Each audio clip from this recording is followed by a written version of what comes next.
Good evening, and welcome to the Sleepy Stories channel. Here you will find peace, comfort, and stories that will help you leave the worries of the day behind. Make yourself comfortable, relax, close your eyes, and let the words transport you to a world of peace and dreams. Don't forget to subscribe to the channel and like it so that you always have a new story at hand for a peaceful sleep.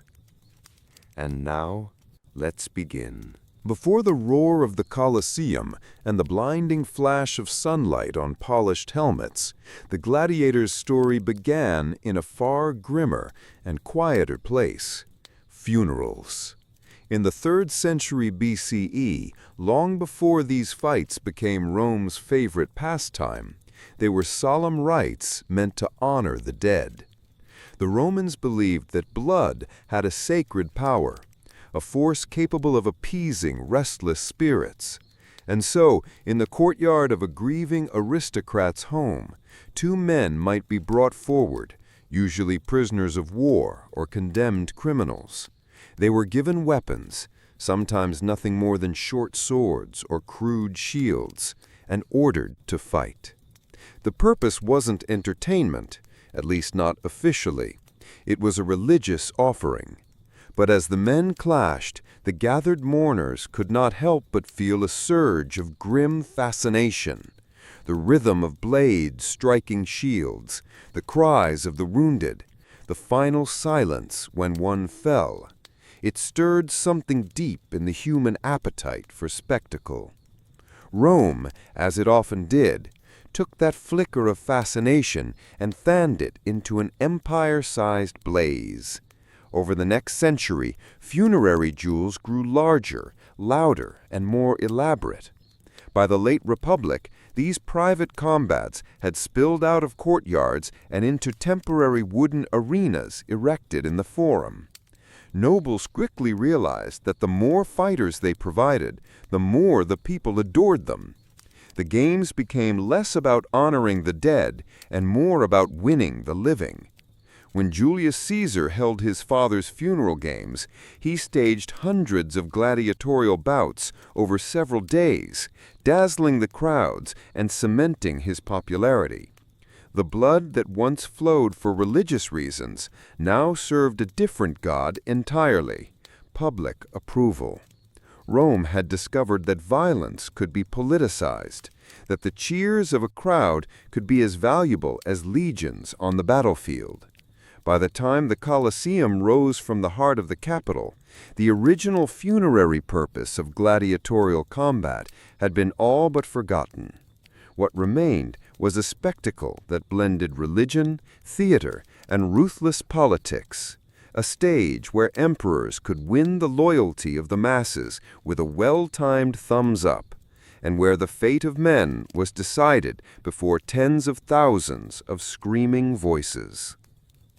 To most Romans, the gladiator was a paradox, a man who lived at the bottom of society, yet whose name might echo in the streets like that of a hero. Behind the spectacle was a life built on discipline, danger, and the constant shadow of death. The majority of gladiators were not volunteers. They were prisoners of war, dragged from distant provinces, condemned criminals sentenced to fight, or enslaved men purchased by lanisti, the owners of gladiator schools known as ludi. These ludi were more like brutal training camps than places of learning, each enclosed behind high walls to keep fighters in and curious eyes out. Inside, recruits lived under strict regimens. Their days were filled with weapons drills, footwork practice, conditioning, and lectures from veteran gladiators who had survived long enough to pass on their hard-earned wisdom, often in the form of scars. Gladiators were trained in specific fighting styles, each with its own weapon set, armor, and personality. A secutor wielded a short sword and a heavy shield, stalking his opponent like a predator. A retiarius, in contrast, fought with a weighted net and trident, relying on agility and precision to trap and strike. There were heavily armored milos, quick-footed thraces with curved swords, and many more, each pairing designed to create an exciting, unpredictable duel. The matchups were as much about theater as they were about skill. Life in the ludus was harsh, but not without strange perks. Gladiators were fed better than many common laborers, given high-energy diets of barley porridge, beans, and dried fruit to build muscle. Medical care, surprisingly advanced for the time, kept fighters patched up and ready for the next bout. And while they were slaves, the most successful could earn not only fame, but also rudis, a wooden sword symbolizing freedom. Despite the chains of their status, gladiators became objects of fascination, even desire. Their physical strength, defiance of death, and constant presence in the public eye turned them into a strange form of celebrity. Some Romans cheered their favorites as if they were modern sports stars, collecting mosaics or graffiti of their likenesses. Others whispered about scandalous affairs between gladiators and noble women, dangerous liaisons that could ruin reputations but seemed irresistible to those drawn to the aura of the arena. Behind every cheer from the stands, though, was the unspoken truth. A gladiator's fame lasted only as long as his luck in the arena, and luck in Rome was as fickle as the emperor's thumb. To the Roman people, the arena was not just a killing ground. It was the empire's grandest theater, and the gladiators were its actors. The largest and most famous stage of all, of course, was the Colosseum, a colossal structure of stone and engineering genius that could swallow more than 50,000 spectators and still have room for vendors selling wine, honeyed nuts, and roasted chickpeas. From the moment a spectator entered, the experience was carefully designed to stir emotion. Trumpets blared, brightly painted banners fluttered, the sand of the arena gleamed under the sun, ready to drink in blood. For many Romans, this was the heart of civic life, a place where rich and poor, senator and slave could sit shoulder to shoulder, united in the thrill of the spectacle. But nothing in the arena was accidental. Every fight, every pairing of styles, every animal released from the underground cages was chosen to create tension and drama. A nimble retiarius might be matched against a heavily armored secutor, forcing the audience to wonder, would the agility outmaneuver brute force? Would the underdog snare the predator? The best bouts told a story, complete with moments of suspense, reversal, and triumph, or tragedy. Gladiatorial games were usually part of a large amunus, a day-long festival of blood sport. The morning might open with beast hunts, venanze, featuring exotic animals from the far reaches of the empire, lions from Africa, bears from the Alps, leopards from Anatolia. Trained hunters, or sometimes condemned criminals, faced these creatures in contests that blurred the line between bravery and suicide.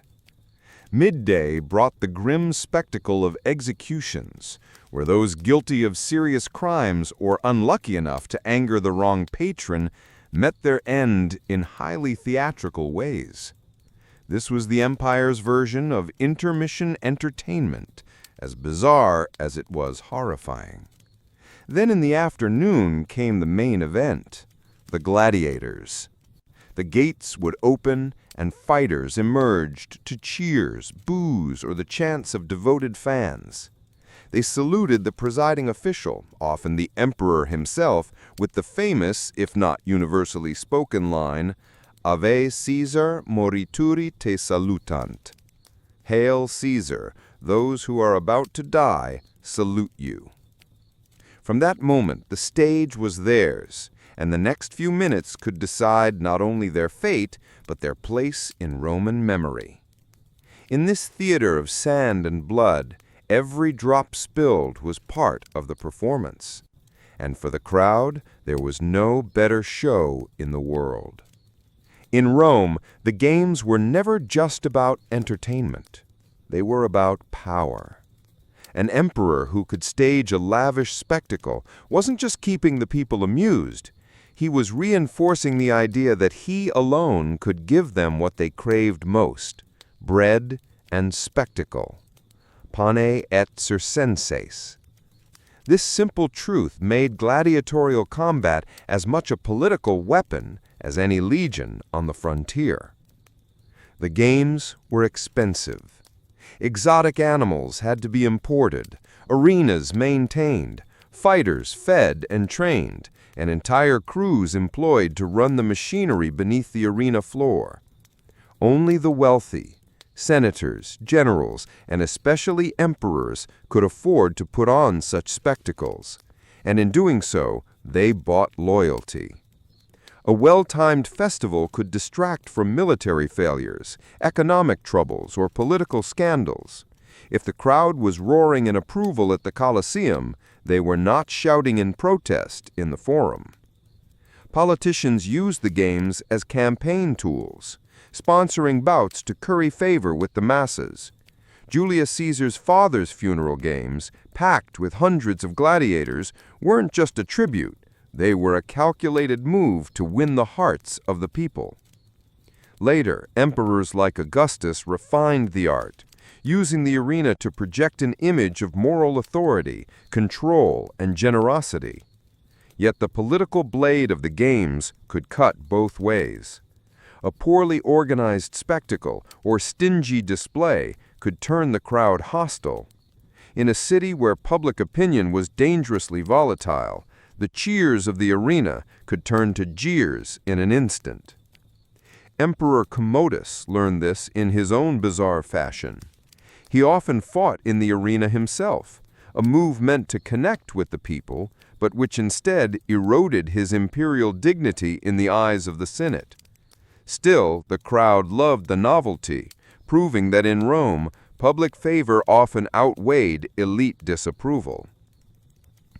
The games also acted as a stage for imperial propaganda. Victories in war could be reenacted in miniature, with captured enemies forced to fight or die before the crowd. Exotic animals symbolized the reach of the empire. Even the architecture, the towering tiers, the imperial box, the intricate underground reminded the audience that Rome's might was absolute. In the politics of Rome, blood was currency. And in the arena, that currency was spent freely, buying not only the fleeting pleasure of the masses, but the enduring power of those who ruled them. A Roman crowd didn't just come to watch men fight. They came to watch characters clash. Gladiators were trained in specific archetypes, each designed to create drama, contrast, and spectacle. It was as much casting as it was combat. The murmillo was the heavyweight of the arena. Armed with a broad rectangular shield, scutum, and a short stabbing sword, gladius, he wore a crested helmet with a fish-shaped design, a nod to his name. Slow but heavily protected, he relied on strength and endurance to wear his opponent down. Facing him might be the Thrakes, or Thracian, modeled after Rome's enemies from the Balkans. He carried a small square shield and a curved sword, sica, designed to hook around an opponent's shield. His helmet sported a tall crest and often a griffin motif, making him instantly recognizable. Then there was the retiarius, the net fighter, the closest thing Rome had to a duelist from a fishing village. Bareheaded and lightly armored, he carried a weighted net to entangle foes and a trident for the finishing blow.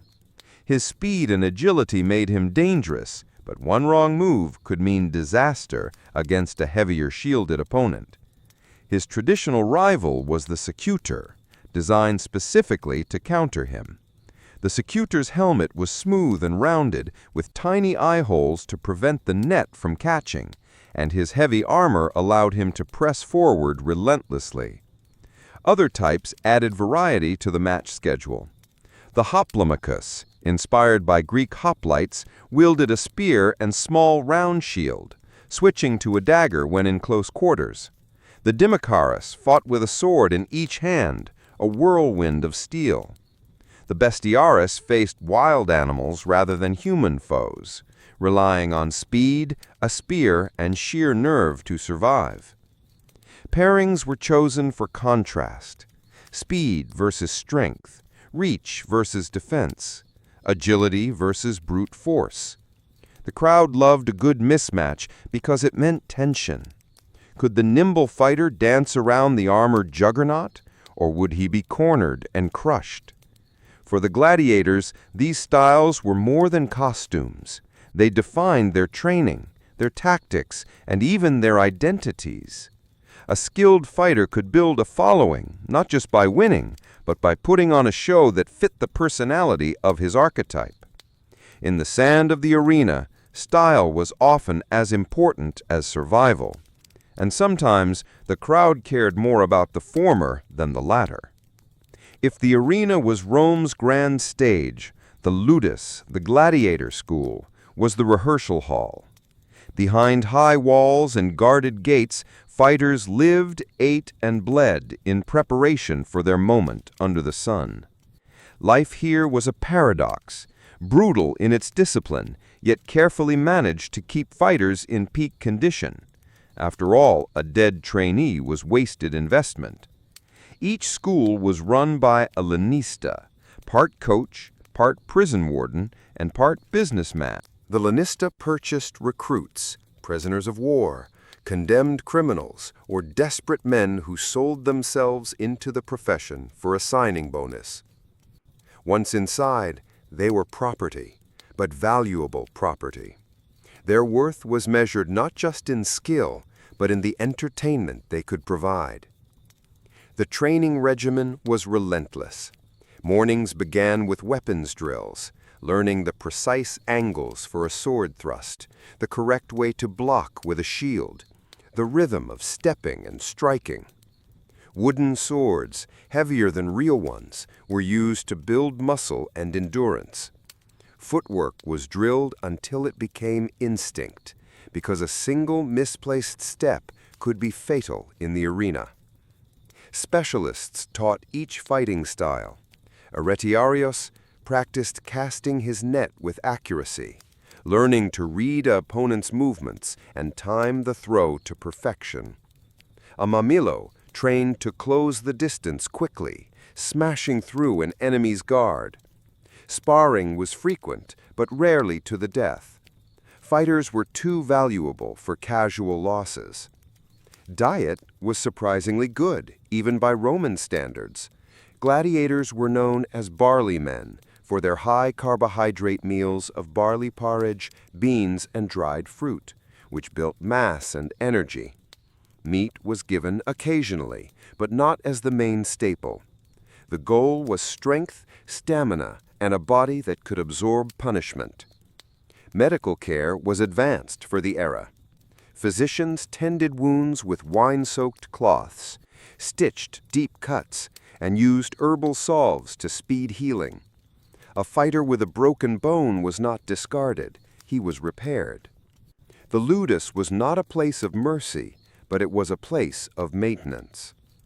While the ludus forged skill, it also forged spirit. Every drill, every bruise, every shouted order prepared the gladiator not just for survival, but for performance. Because when the gates opened and the crowd roared, he wasn't just fighting for his life, he was fighting to make sure they remembered his name. For most Romans, the life of a gladiator seemed like an endless cycle of training and combat. But beyond the sand of the arena and the dust of the ludus, there was another side, one shaped by fame, fear, and the strange privileges of a dangerous profession. Gladiators lived in barracks within the school. their quarters Spartan but not miserable. Each shared space with fellow fighters, creating bonds like those in a soldier's unit. They trained together, ate together, and sometimes buried one another. While their freedom was gone, a successful fighter could enjoy better food, regular medical care, and the certainty of a roof over his head, luxuries some free Romans lacked. Their status outside the ludus was complicated. Legally, they were at the bottom of society, lumped in with slaves and criminals. Socially, however, they could be celebrated like sports heroes. Children carved their names into walls.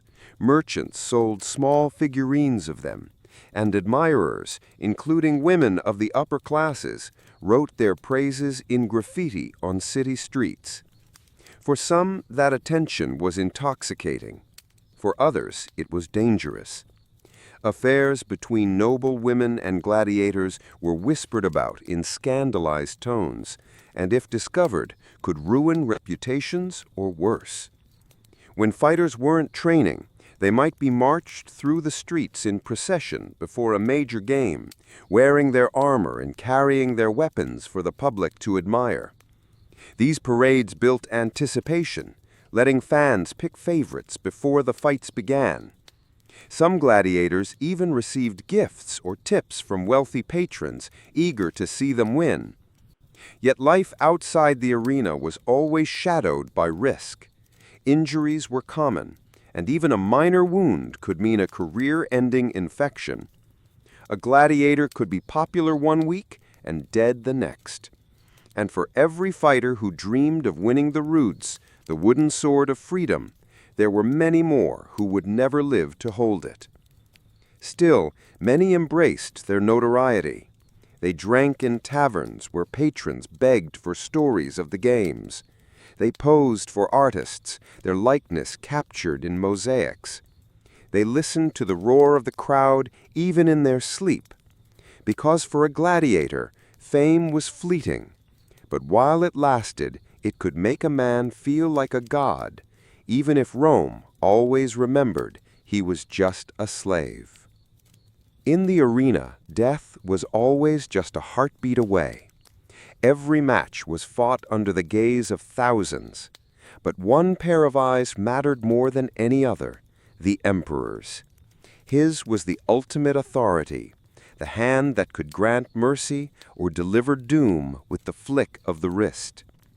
Contrary to modern legend, the thumbs-up and thumbs-down gestures were not quite as Hollywood imagines. Ancient sources suggest that a pallesso, a turned thumb, likely signaled death, while a concealed or flap thumb suggested mercy. The actual gestures varied, but the principle was the same. The fate of a defeated gladiator rested on the will of the crowd and the ruler presiding over the games. When a gladiator fell, the victor stood over him, weapon poised, awaiting the decision. The crowd roared its opinion, shouting for missio, release if the fighter had shown bravery, or demanding death if he had fought poorly or was already disgraced. The emperor, reading the mood of the people, would signal his verdict. A spared gladiator could fight another day. A condemned one faced the final strike, his blood sinking into the sand as the crowd erupted in savage delight. For the fighters, mercy was not guaranteed even for the skilled. Politics, personal grudges, or the need to thrill the audience could tip the scales toward death. Some emperors were notoriously merciless, seeing executions as part of the day's entertainment. Others, like Augustus, preferred to reward courage, knowing that sparing a popular fighter could strengthen their bond with the people. Death in the arena was quick, but rarely clean. A killing blow was often delivered to the throat or heart, though in the chaos of combat it could be messy. Corpses were dragged away through the Porta Lataria, the gate of death, to be stripped of armor and disposed of without ceremony. The sand was raked smooth, ready for the next act. To the crowd, it was all part of the spectacle, a moment to feel the raw power of life and death held in a ruler's hand. To the gladiator, it was the final gamble. Fight with honor, entertain the mob, and hope that just maybe the emperor's thumb would tilt to mercy. When the last cheers faded and the Colosseum's gates rusted shut, the gladiator did not vanish from memory. Instead, he became a symbol, one that has shifted meaning over centuries, from feared slave warrior to romanticized hero. In the Roman world, the legacy of a gladiator was immediate and tangible. Even in death, his name could be etched into stone, commemorated by fans or family. Mosaics and frescoes immortalized famous bouts, while poets and chroniclers wrote of fighters whose courage made them legends. For the masses, these men embodied ideals of bravery, endurance, and skill, even if they had entered the arena in chains. When the games finally ended in the 5th century CE, due to a combination of Christian moral opposition, economic strain, and the crumbling of imperial power, the gladiator's image began to change. No longer a living profession, he became a figure of history, myth, and eventually entertainment. Medieval storytellers transformed him into a chivalric knight in disguise. Renaissance scholars saw him as a link to Rome's grandeur. By the modern era, artists and filmmakers turned him into a symbol of resistance against tyranny, a rebel standing defiant in the face of overwhelming odds. The fascination has never really died. Museums display gladiator helmets, swords, and armor, their dents and scratches telling silent stories of survival and defeat. Historians reconstruct the training routines, diets, and fighting styles, trying to understand what it took to stand in that sand. And every time a film or television series depicts the arena, audiences still lean forward, caught up in the same tension that gripped Romans 2,000 years ago. Who will live? Who will die? And what will the crowd decide? Yet the legacy is not just in popular culture, it's also in language. The word gladiator still conjures the image of someone who fights, often against the odds, whether in politics, sports, or personal battles. The sand of the arena has long since turned to dust. But the idea of a lone fighter standing before a roaring crowd remains one of history's most enduring images. In the end, the gladiator's true victory was not measured in matches won or enemies slain, but in the fact that his story still survives, fierce, blood-soaked, and unforgettable.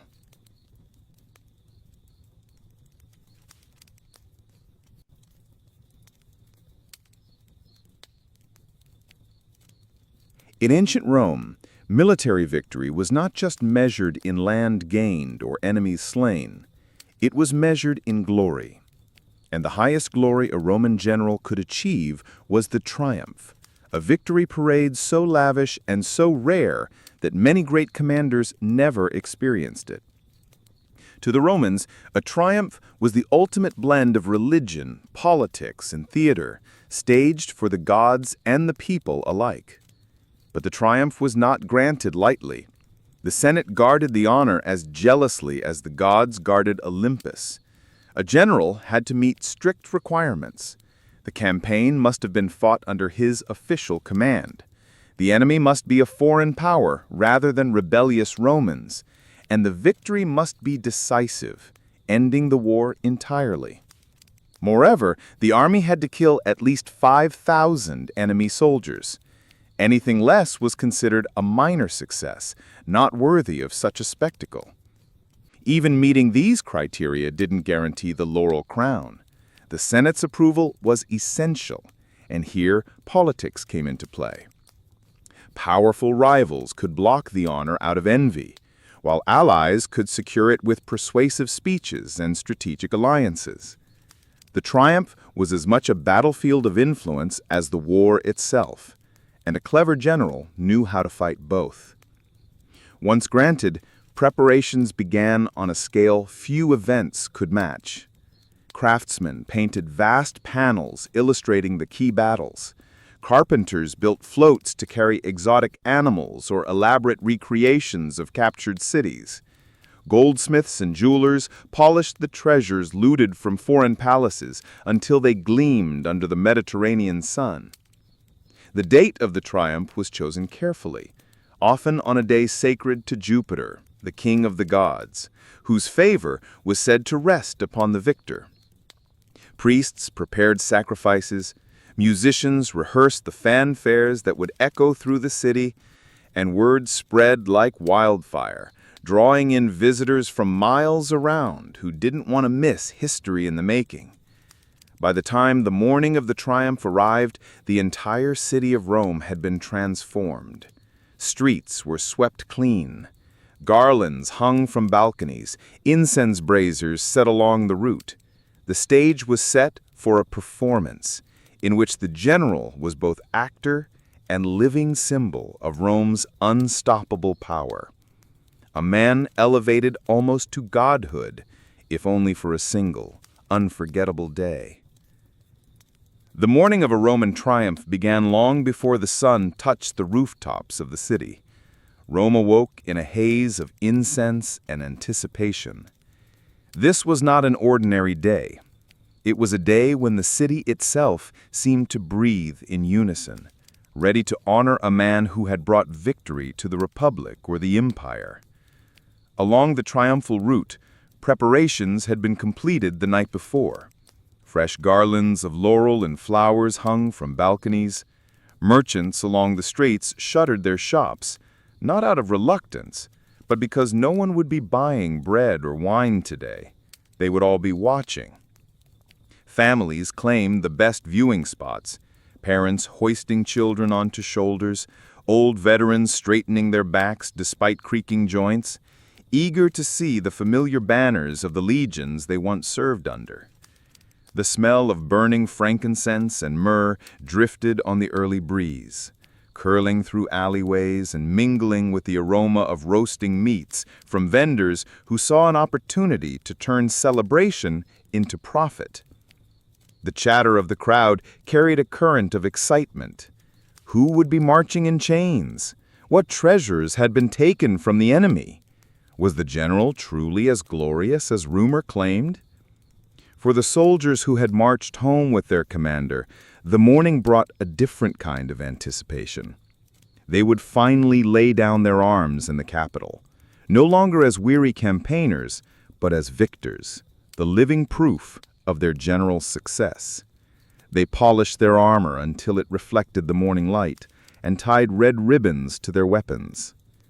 Meanwhile, in the Campus Martius, the triumphator, the man of the hour prepared himself.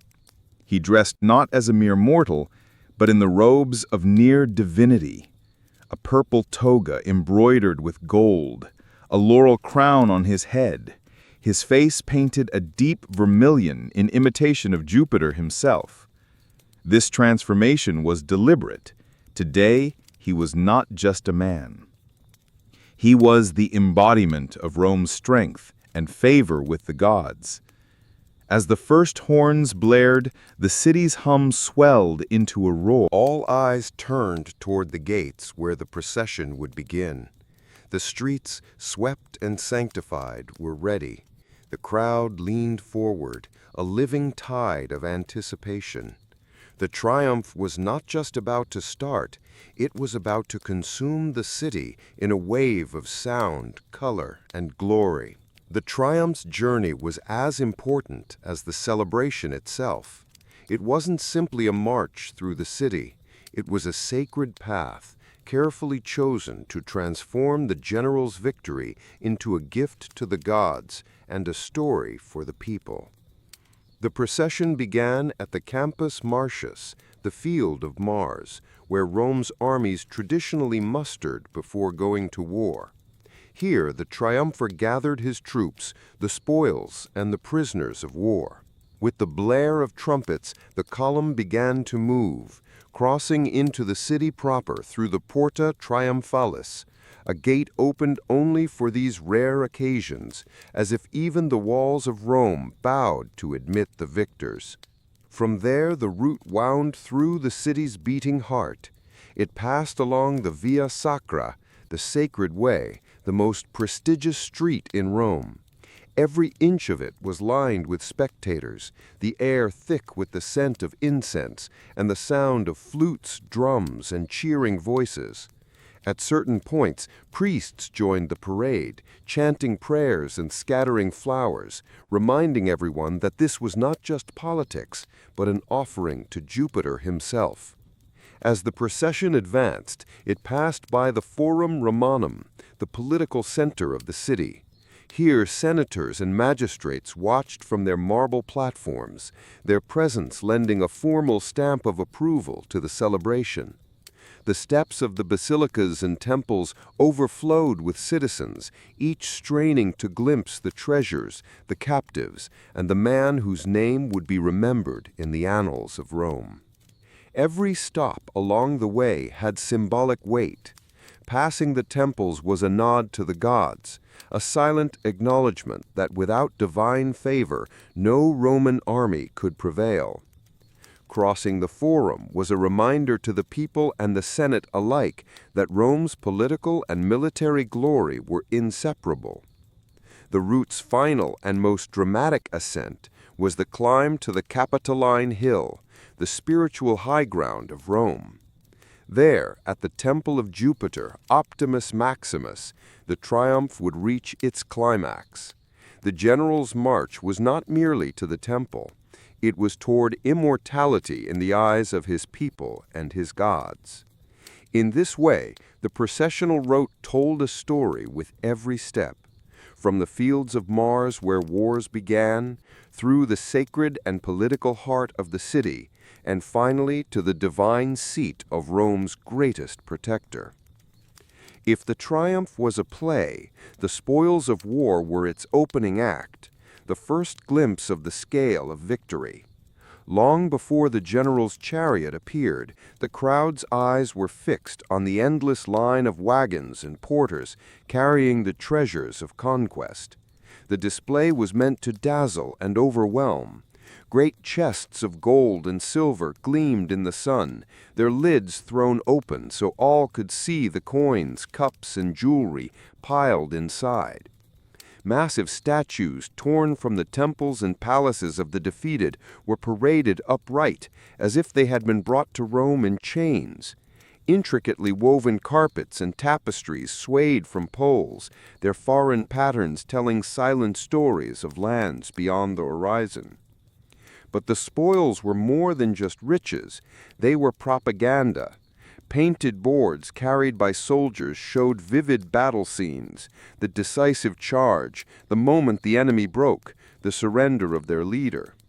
To those who had not fought, these paintings were like windows into distant campaigns, proof that the general's reports were no exaggeration. Exotic wonders fascinated the crowd even more than gold.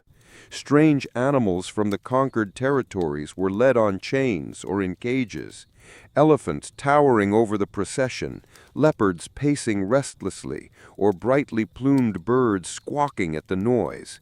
These living trophies were a reminder that Rome's reach extended to the very edges of the known world. There were also symbols of the enemy's defeat. Broken weapons, captured standards, and the ceremonial regalia of foreign kings were displayed like offerings to the people. Sometimes even the gods of the conquered were brought along.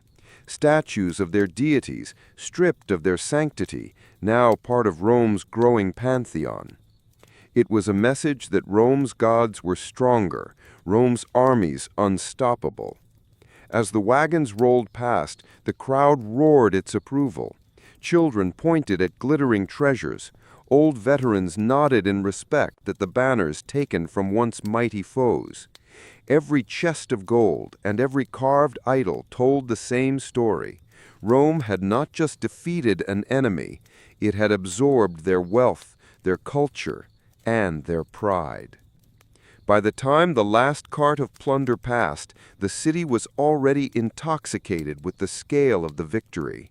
And yet, the procession had only just begun. The most human part of the triumph, and perhaps the most humiliating, was about to follow.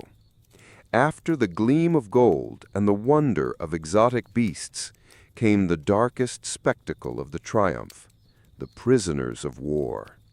No matter how glorious the spoils, it was the defeated enemy, flesh and blood, who made the victory feel real to the people of Rome. They marched in chains, their heads bowed, their fine clothing a cruel reminder of the power they once held. At the front of this grim column were the most important captives, kings, generals, and high-ranking nobles taken alive on the battlefield. They wore their richest garments, not out of dignity, but because the Romans wanted the crowd to see exactly what they had stripped from them, not only their freedom, but their thrones. Behind them shuffled lesser captives, soldiers, officials, and even family members of the defeated leaders. Women and children were not spared the humiliation, their presence serving as a living testament to the completeness of Rome's victory. The crowd jeered, spat, and shouted insults, hurling reminders of the enemy's past arrogance. For the Roman audience, this was more than cruelty, it was justice, the visible proof that their armies had crushed those who once threatened their city. For the general, it was political theater. The sight of foreign royalty in chains reinforced his prestige and justified the expense of the campaign. Some of these captives would be kept alive, sold into slavery, or paraded again in future games. But the highest ranking among them faced a far darker fate. Tradition dictated that after the triumphant concluded, these leaders would be executed, often in the very shadow of the temple of Jupiter, Optimus Maximus. Their deaths were both a sacrifice to the gods and a final punctuation mark on the war they had lost. The emotional power of this part of the procession was immense.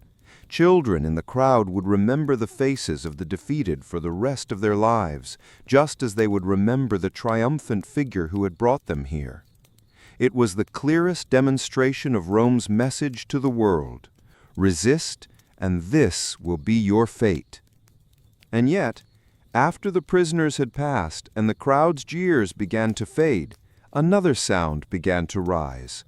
A roar of excitement for the moment everyone had been waiting for. The general himself was about to appear at last. The moment the crowd had been building toward all morning arrived, the appearance of the triumpher himself.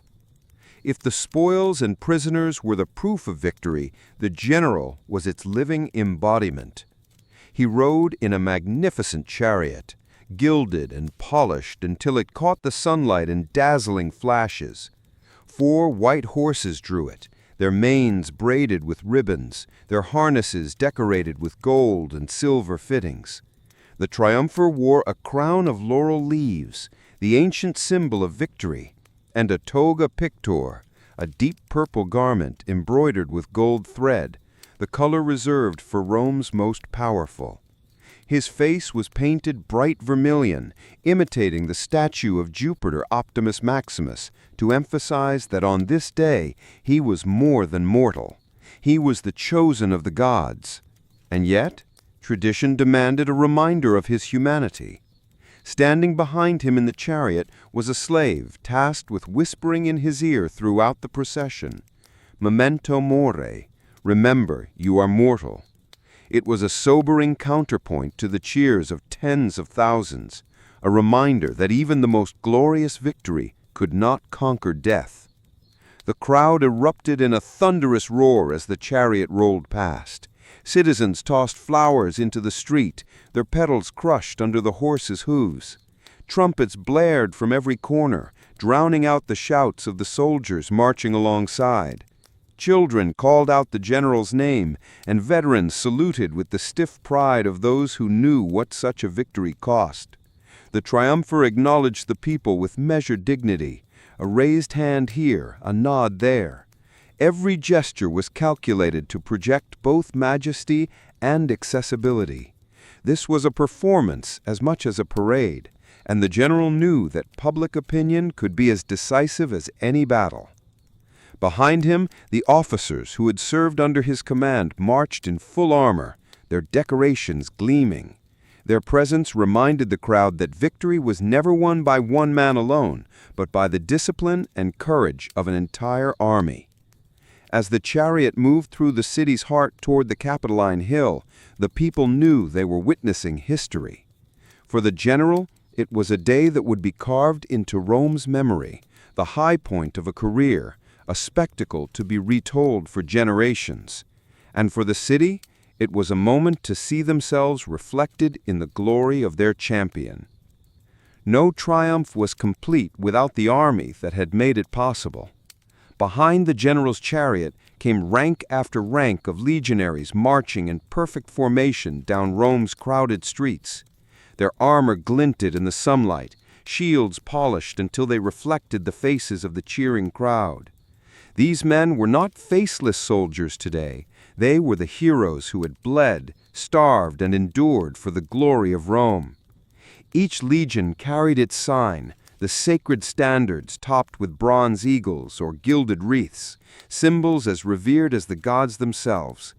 The men kept their eyes forward, their steps measured, the rhythm of their march echoing like a drumbeat against the paving stones. Between the formal precision, though, there was a lighter side. Tradition allowed soldiers in the triumph to sing songs, some praising the general's courage, others poking fun at his flaws. Rome had little taste for stiff, joyless adoration. Even in victory, humor had its place. Many of the soldiers wore laurel crowns like their commander, a sign that this was their victory as much as his. Some carried small trophies from the campaign, a helmet taken from an enemy, a strange trinket from a foreign market, even a dagger still bearing the marks of battle. These personal spoils gave the crowd a more intimate connection to the distant war they were celebrating. The soldiers also played a political role.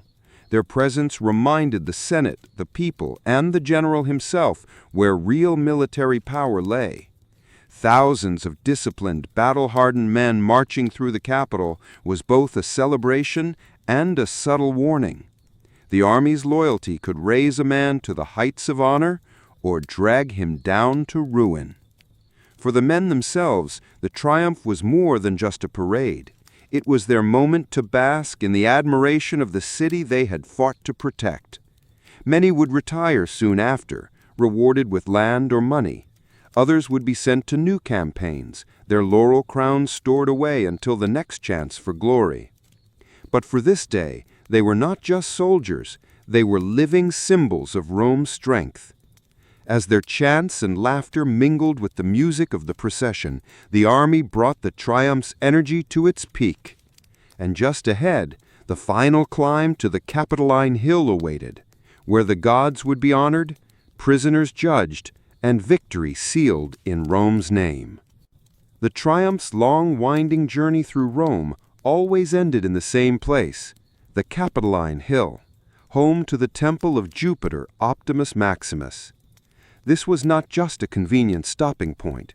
It was the spiritual high ground of the city, the place where mortal victory was formally handed over to the gods. The final stretch was the most dramatic. The steep climb to the temple forced the chariot and soldiers to slow, the sound of the crowd echoing off the stone steps. Priests in white robes joined the procession here, swinging censers heavy with incense, the sweet smoke curling upward toward the temple's towering columns. The smell mixed with the sweat of the soldiers and the faint metallic tang of polished armor. At the top waited the great bronze doors of Jupiter's temple, flanked by massive statues. As the triumpher ascended, he stepped down from his chariot and led the way on foot, a gesture of humility before the gods. In his hands, he carried a golden laurel wreath, the ultimate token of victory. Inside the temple, sacred rites began. The The general laid his laurel crown and the spoils of war at the feet of Jupiter's statue, symbolically offering his triumph to Rome's chief deity. Priests chanted prayers, and the lowing of sacrificial oxen filled the air. Moments later, their blood was spilled in offering, a vivid reminder that even divine favor required a price. Meanwhile, outside in the temple courtyard, the mood shifted. The most important enemy prisoners, kings, generals, or nobles captured alive, were brought forward. For many, this was the end. Tradition demanded that they be executed on this day, their deaths marking the final and irreversible close of the war. The crowd, still caught between reverence and bloodlust, watched as Rome's justice was carried out. With the sacrifices complete and the prisoners dispatched, the triumphator emerged to thunderous cheers. The ceremony had transformed his victory from a personal achievement into an act of service to the gods and the state. The climb to Capitoline Hill was more than a physical ascent. It was a symbolic one, lifting the general's name into the realm of legend. But as the priests withdrew and the crowd began to disperse, the triumph moved into its final act, the part that would determine how history remembered both the victory and the man who won it. When the last echoes of the cheers faded and the incense smoke drifted into the evening sky, the triumph was over, but its consequences were only beginning. A Roman triumph was never just a celebration of military victory, it was a political earthquake. For the triumpher, the day could mark the peak of his career or the start of an even steeper climb toward power. His name had been shouted by thousands, his face seen in the robes and crown of a living god, his victories displayed for all to see. This was not just glory, it was political capital. In the cutthroat world of Roman politics, such prestige could translate into elections, influence in the Senate, or even a bid for supreme authority. Yet the triumphant was also dangerous. Rome admired victory, but it feared ambition. Too much glory could draw envy from fellow generals and suspicion from senators. A man who looked too much like a king, or worse, an aspiring tyrant, could find his political fortunes turned quickly. Enemies would whisper that the triumph had gone to his head, that he sought to rule Rome as he had ruled the battlefield. In a republic that prided itself on shared power, this was a dangerous perception. For the army, the triumph was both reward and farewell. Soldiers were often granted bonuses, land, or citizenship if they were foreign-born. Many retired after such a victory, their service ending in a blaze of honor. Others were reassigned to new campaigns, carrying the memory of the day and the loyalty to their general wherever Rome sent them. The city itself also benefited. The spoils of war enriched the treasury. Public games and feasts were often funded from the captured wealth, and the people's morale soared. For a few days after the triumph, Rome felt invincible. Merchants sold trinkets commemorating the victory. Poets composed verses about the campaign, and children reenacted the parade in the streets with laurel leaves and wooden swords. But as the days passed, life returned to its usual rhythms. The garlands wilted, the incense burners cooled, and the Senate resumed its endless debates. The triumph, for all its grandeur, was a fleeting moment, but one that would be carved into the annals of Roman history. For the general, it was the day his name was spoken in the same breath as the gods. For Rome, it was proof once more that the world belonged to her. In the Crusader states of the Holy Land, the setting for a grand feast was as much a statement of power as the food itself. Within the thick stone walls of a fortified city like Jerusalem, Acre, or Antioch, the great hall would be transformed into a scene of controlled splendor. By day, these rooms were functional spaces where council meetings were held, and messengers delivered urgent news from the front. By night, however, they became the stage for the kind of banquets that cemented alliances, impressed visitors, and reminded everyone present of the Crusaders' authority in a land far from their European homelands. The hall itself was long and high-ceilinged, its rafters blackened from years of torch and firelight. On either side, colorful banners and standards bearing the crosses of different orders, the red cross of the Templars, the black and white of the Hospitallers, hung as visual declarations of unity and strength. The flicker of hundreds of candles reflected off polished metal goblets and plates, casting warm light across the faces of the gathered. At the center stretched long trestle tables, each covered with heavy linen cloths. Servants moved quickly between them, adjusting benches and making sure the best silverware was set at the high table, reserved for the feast's most important guests. The scents of roasting meat, spiced wine, and fresh bread drifted in from the kitchens, mingling with the tang of burning incense. Beyond the physical layout, the atmosphere was deliberately orchestrated. The feast was not simply about indulgence, it was a political and cultural performance. The arrangement of seats reinforced the hierarchy. The lord of the castle or city sat at the head table, flanked by high-ranking knights, visiting envoys, and the clergy. Lesser knights, merchants, and favored guests filled the remaining tables, each placement a subtle statement about their standing and favor. Outside the hall, the streets were quieter but not silent. Citizens knew something important was taking place. The glow of torchlight through arrows windows, the faint sounds of music and laughter carried into the cool night.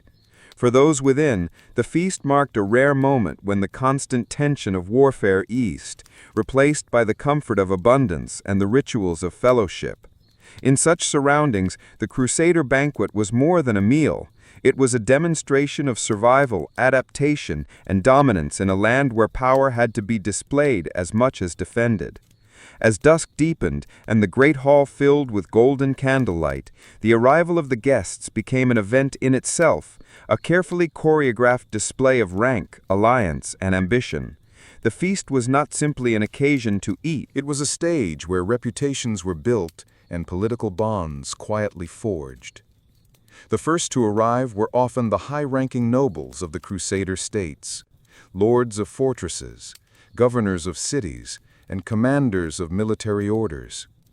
They entered in rich cloaks trimmed with fur, their swords ceremonially sheathed but never far from hand. Heralds announced each name in ringing tones, ensuring every man's title was heard by all in the hall. Knights followed, their armor exchanged for fine tunics adorned with embroidered crosses, though some still wore their mail coifs pushed back on their shoulders, a reminder of the battles that earned them their place at the table.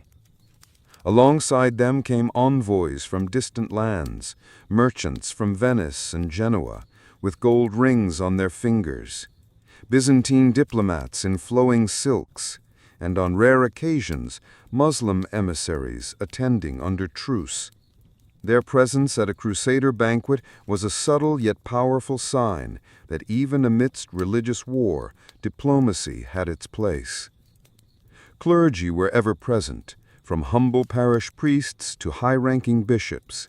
Their robes heavy with embroidered detail, they moved through the hall with measured grace, offering blessings to those they passed.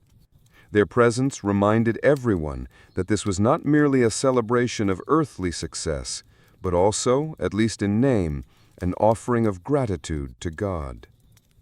Pilgrims, too, sometimes found themselves in attendance. These were travelers from Europe who had completed their long journey to the Holy Land, and by fortune or favor been invited to witness the grandeur of Crusader hospitality. Wide-eyed they took in the mingling of East and West, a sight far removed from the simple feasts of their villages back home. Every arrival was noted by the host, for in the Crusader world, who came and who did not could speak volumes. Invitations were political tools, seating arrangements, subtle negotiations. Before a single dish was served, the banquet had already begun to serve its other purpose, reinforcing the web of alliances that kept these fragile kingdoms alive. Once the last guest had taken their place and the murmurs of greeting began to fade, attention shifted to the true centerpiece of the evening, the tables themselves. These were no mere dining surfaces. They were stages of abundance, designed to impress, intimidate, and inspire envy in equal measure. Laid end to end, the trestle tables were draped in thick linen cloths, their edges weighted by the sheer number of dishes placed upon them. Silver platters gleamed under the candlelight, each one piled high with roasted meats. Lamb rubbed with eastern spices, wild boar glazed with honey, and game birds stuffed with figs and almonds. The scent of sizzling fat and warm bread mixed with the sharper notes of imported cinnamon, cloves, and saffron, drifting like a silent invitation to indulge. Bowls of fresh olives glistening in oil sat beside heaps of dates and dried apricots brought by caravan from the desert's edge. Soft white cheeses, some made locally and others shipped in from Europe, were arranged alongside crusty loaves of bread still warm from the oven. Between these were smaller trays of marinated vegetables, peppers, eggplants, and onions prepared in ways that reflected the influence of Levantine cooking. To the Crusaders, the table was also a place to show off the reach of their power. Exotic fruits like pomegranates and citrus, rare in Europe at the time, appeared not merely as food, but as trophies of their control over the trade routes. Jars of preserved lemons or sweet orange marmalade were opened for guests to taste, their bright flavors a reminder that the Holy Land was a meeting place of culinary worlds. The high table, where the host and most honored guests sat, displayed the most lavish items. Intricate sugar sculptures shaped into castles or animals, jellied fish molded into gleaming forms, and whole roasted peacocks, their feathers reattached for dramatic effect. These were not everyday dishes. They were theater, meant to draw gasps and remind all present that such luxury was rare even in the courts of Europe. From the far end of the hall to the Lord's seat, the tables told a silent story. One of wealth drawn from two continents, of war and trade intertwined, and of a culture that expressed victory not only on the battlefield, but in the very act of dining. If the Crusader feast was a symphony, the spices were its music, subtle at times, bold at others, transforming familiar dishes into something entirely new. In the Holy Land, Crusaders found themselves at a crossroads of trade, where caravans from Arabia, Persia, and India brought flavors that most Europeans had never even heard of. From the east came cinnamon sticks dark as mahogany, cloves as sharp as a blade on the tongue, and fragrant nutmeg that could perfume an entire dish with a single shaving. Saffron, worth its weight in gold, tinted broths and rice a rich golden hue. Black pepper, once rare in Europe, could be used with a freer hand here, its heat cutting through the fattiness of roasted meats. Yet the Crusaders did not abandon the flavors of their homelands. Rosemary sprigs from Mediterranean gardens, thyme and sage from European herb plots, and parsley from monastery gardens found their way into nearly every dish. These familiar herbs anchored the meal in a taste of home, as Eastern flavors layered themselves over the top. The kitchens of the Crusader estates became laboratories of fusion cuisine. A lamb stew might simmer with both thyme and cinnamon, creating a fragrance both comforting and exotic. Roasted chicken could be basted with honey and lemon, a pairing known in the Levant, but a revelation to Western palates. Even humble grains like barley and rice took on new life when boiled in spiced broths instead of plain water. Spices were not just culinary tools, they were political currency. Their presence at a feast signaled wealth, control of trade, and connections with merchants across continents. A noble who could season generously was making a public statement. I have influence in both East and West. For many Crusaders, these flavors would follow them home. Returning knights and pilgrims carried not only relics and stories, but also recipes and spice samples, introducing Europe to tastes that would reshape its cuisine for centuries. In this way, the Crusader banquet was not just a celebration in the moment, it was the beginning of a culinary exchange that would outlast the kingdoms themselves. On these tables, rosemary met saffron, and garlic met cinnamon.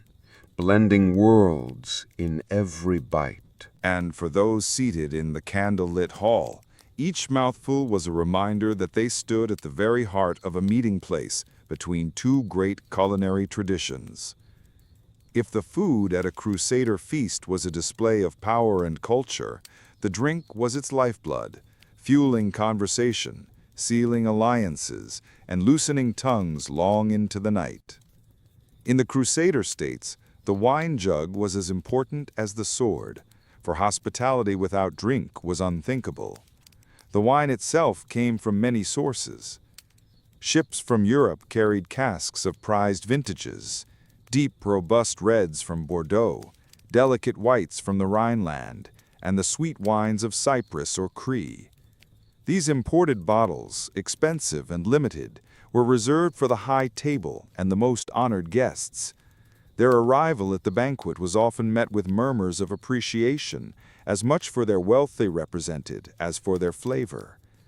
Yet the Holy Land had its own vineyards, many cultivated by monastic orders who knew the value of good wine for both liturgy and leisure. These local vintages, lighter and more fragrant, were often infused with spices like cinnamon or cloves, turning them into warming mulled wines ideal for evening feasts. In the hotter months, wine could be cooled with snow brought from Mount Lebanon, a luxury so costly that its mere presence was a statement of power. For those not drinking wine, sweetened drinks made from pomegranate or date syrup offered a refreshing alternative, while imported mead and ale satisfied those who longed for the flavors of home. On especially lavish occasions, the tables might see sherbet or chilled fruit drinks, techniques borrowed from Arab traditions, served in polished metal goblets. But drink at these feasts was not merely for pleasure. Toasting was a ritual in itself, with goblets raised to honor the host, the saints, recent victories, and important guests. Each toast was both a celebration and a political act, acknowledging loyalty and strengthening bonds. The clergy present might lead a prayer before the first sip, linking the act of drinking to divine blessing. Of course, as the night wore on, wine had its other, less pious effects. Songs grew louder, the stories of battles became grander, and laughter rolled through the hall. For a few hours, the tensions of war faded beneath the haze of shared drink. In the Crusader banquet hall, wine was more than a beverage. It was a bridge between worlds, a social glue, and a silent witness to the alliances, secrets, and promises exchanged in the glow of torchlight. Once the first courses had been served, and the wine began to loosen the stiffness of formal conversation, the Crusader feast shifted from a display of food to a celebration of spectacle. In the great hall, entertainment was not just a pleasant diversion, it was an essential part of the evening's diplomacy, a way to honor guests and remind them of the host's wealth and cultural reach. Minstrels and troubadours, many of them having traveled with the Crusader armies from Europe, took up positions along the hall. Their songs ranged from chivalric ballads recounting the deeds of knights to light or humorous verses meant to draw laughter from the crowd. They sang in French, Provence, or Latin, weaving familiar melodies with new tales from the Holy Land, their voices carrying over the clatter of goblets and the crackle of the hearth fires. But the entertainment was not solely Western. The Crusader states, positioned at the crossroads of cultures, embraced Eastern performers as well. Arab musicians skilled in the oud and the rebab filled the air with haunting melodies that wound between the stone walls like incense smoke.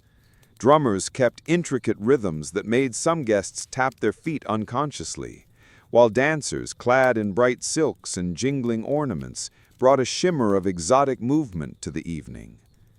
Storytellers also had their place, captivating listeners with tales from the Arabian Nights or the Chanson de Hollande, each adapted to the audience's mood. These performances were not just for entertainment, they were cultural exchanges, blending traditions and broadening the horizons of knights who might not have heard such music or stories at home. For the nobility, there might also be games of skill or wit between courses, archery contests held in the courtyard by torchlight, or riddling competitions in which a wrong answer could mean forfeiting a fine goblet of wine to the challenger. Such diversions allowed guests to show off their talents or charm without the risk of the battlefield. The variety of entertainments kept the feast alive deep into the night, ensuring that no guest left without a memory to carry home. For the host, this was as important as the food itself. An evening that impressed the senses was an evening that strengthened bonds. In a land where alliances could mean survival, the echo of music and the laughter of guests could be as valuable as any fortress wall. Beneath the laughter, music, and clinking goblets, a Crusader feast was never only about pleasure. It was a political theater, carefully staged to display wealth, cement loyalties, and subtly negotiate the future of the Crusader states. The very guest list was a statement. Invitations were extended not only to friends and allies, but sometimes to rivals, whose presence at the table underlined the host's authority. Seating arrangements spoke volumes. The closer one sat to the high table, the greater one's importance or favor. A knight moved one seat nearer to the lord might leave the feast with new confidence and perhaps a new responsibility in the next campaign. Conversely, being placed further down the hall could be a polite but unmistakable warning. The toasts and speeches that punctuated the evening were also tools of influence. A host might praise a visiting merchant's generosity in supplying ships, subtly encouraging further investment. A toast to a neighboring lord's bravery could reaffirm an alliance. Even the clergy's blessings, delivered in solemn tones, reinforced the idea that political unity was both a secular necessity and a divine mandate. Diplomacy was woven into the courses themselves. Offering rare spices, imported wines, or delicacies from far-off lands was more than hospitality. It was a message. I have the resources and connections to obtain what others cannot. Such gestures could sway undecided allies or impress foreign dignitaries. Not all politics at the table were open. Beneath the hum of conversation, quieter dealings took place. Two knights might slip into a side chamber to discuss land disputes. A merchant and a commander could agree on favorable trade terms. An emissary might deliver a proposal on behalf of a distant king. In this way, the banquet was a safe public space for private negotiations. Even the entertainment could serve political ends. Songs celebrating shared victories reminded everyone of the unity forged in war, while tales warning against treachery could be a veiled caution to any guest considering betrayal. Every detail, from the seating to the spice on the meat, was part of a larger performance designed to maintain the fragile balance of power in the Holy Land. By the time the feast's final course arrived, the host's goals were often well underway. Guests left not just with full stomachs, but with alliances confirmed, grudges soothed, and obligations subtly agreed upon. In the Crusader world, a banquet could change the course of politics as surely as any battle. While Crusader banquets dazzled with food, music, and political intrigue, they were also governed by a set of rituals and customs that gave the event its structure and meaning. These traditions blended European courtly etiquette with local influences from the Holy Land, creating a hybrid culture unique to the Crusade states. The evening often began with a blessing from a high-ranking clergyman. Standing at the high table, he would raise his hands and invoke God's favor upon the gathering, thanking him for the victory, peace, or alliance that had brought everyone together. Guests from noble knights to foreign envoys would stand in respectful silence, their heads bowed before the feast officially commenced. Seating followed strict rules. The lord or host sat at the center of the high table, with the most honored guests placed to his right and left. Men of equal rank were seated according to precedence, while lower-ranking guests filled the benches further down. This arrangement was no accident. It was a visible map of the social and political order. To be moved closer to the high table in future feasts was a sign of rising favor. Before eating, it was customary for servants to bring basins of scented water for guests to wash their hands. In a land where disease was a constant threat, this was both a practical necessity and a sign of refinement. Napkins of fine linen were provided, a luxury not always found in Europe at the time. Dishes were served in a specific order, often beginning with lighter fare like fruits, salads, and soups, followed by the heavier roasted meats and rich stews, and ending with sweet pastries, preserved fruits, and spiced wine. Between courses, short intervals allowed for entertainment or conversation, ensuring the feast was as much about socializing as it was about eating. Toasting had its own protocol. Guests rose when saluting the host, important allies, or the saints. Sometimes a communal cup was passed, symbolizing unity and shared purpose. Breaking bread together carried deep symbolic weight. In the Crusader states, it was a gesture that could seal peace between feuding parties. Even the end of the feast was marked by ritual. The clergy would offer a closing prayer, and guests might be given small tokens, a pouch of spices, a sweetmeat, or a piece of fine cloth, as a reminder of the host's generosity. These customs elevated the banquet from mere indulgence to a carefully orchestrated act of cultural and political expression. When the Crusader states eventually fell and their castles became ruins, the banquets that had once filled their halls did not vanish entirely. Their influence lingered, carried home by knights, pilgrims, and merchants who had dined in the candlelit splendor of the Holy Land. The Crusader feast left a culinary and cultural legacy that stretched far beyond its original setting. Many Crusaders returning brought with them a taste for the spices and flavors they had encountered. Cinnamon, saffron, cloves, and nutmeg began appearing more frequently in European kitchens, not just for medicinal purposes, but as essential elements of fine dining. Recipes that blended Eastern and Western ingredients, lamb with dried fruits, chicken with almonds and cinnamon, slowly took root in the courts of France, England, and the Italian city-states. The customs of hospitality also evolved. The elaborate seating arrangements, the ritual of hand-washing before meals, and the structured sequence of courses found in Crusader banquets influenced how formal feasts were conducted back in Europe. Even the practice of interspersing entertainment between courses, once a hallmark of Eastern hospitality, became standard in many royal courts. Symbolically, these banquets became part of the myth of the Crusades. Chroniclers and poets described them in glowing detail, portraying them as moments when the nobility of Christendom displayed its unity, refinement, and divine favor. In reality, they had often been as much about politics and survival as about celebration. But the romantic image endured.